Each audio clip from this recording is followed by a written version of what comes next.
بەناوی خوای بەخشەندە و میهرەبان. سێشت هەیە ئینسان تووشی قەلەقی و دڵتەنگی و ناڕەحەتی دەکات. جا بۆ ئەوەی بزانی ئەو سێشتە چین، وەرە لەگەڵم با پێت بڵێم. خاڵی یەکەمیان پچڕانی پەیوەندیە لەگەڵ خوای پەروەردگار و پشتکردنە دینی خوای پەروەردگارە. خوای گەورە فەرموویەتی وەمەن ئەعرەض عن ذیکری فإن له معیشة ضنکا. هەر کەسێک پشت لە دینی خوای پەروەردگار و زیکر و یادی خوای گەورە بکا و پەیوەندی لەگەڵ خوای گەورەدا بپشڕێنی، تووشی ژیانێکی پڕ تەنگ و چەڵەمە و ناخۆشی و ناڕەحەتی و دڵتەنگی دەبێت. دەکەویتە تاریکایی و بەخۆشی نازانی بەکوێدا دەڕوا.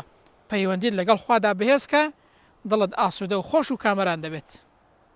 خاڵی دووەمیان بوونی دەست بەتاڵی و فەراغە لە ژیاندا، بە تایبەتی فەراغی ڕوحی و فکری کە ئینسان لە ڕووی ڕوحی فکریەوە فەراغی هەبوو، ئەو کاتە تووشی قەلەقی دەبێت و تووشی نائارامی دەبێت.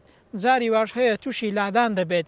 نابینن چەندان گەنج هەن بەهۆی ئاڵوودەبوون و بەهۆی خاڵی بوونی فکر و دەست بەتاڵبوونیانەوە تووشی گیرۆدەی چەندین تاوان و لادان و هەروەها کاری نەشیاو دەبن.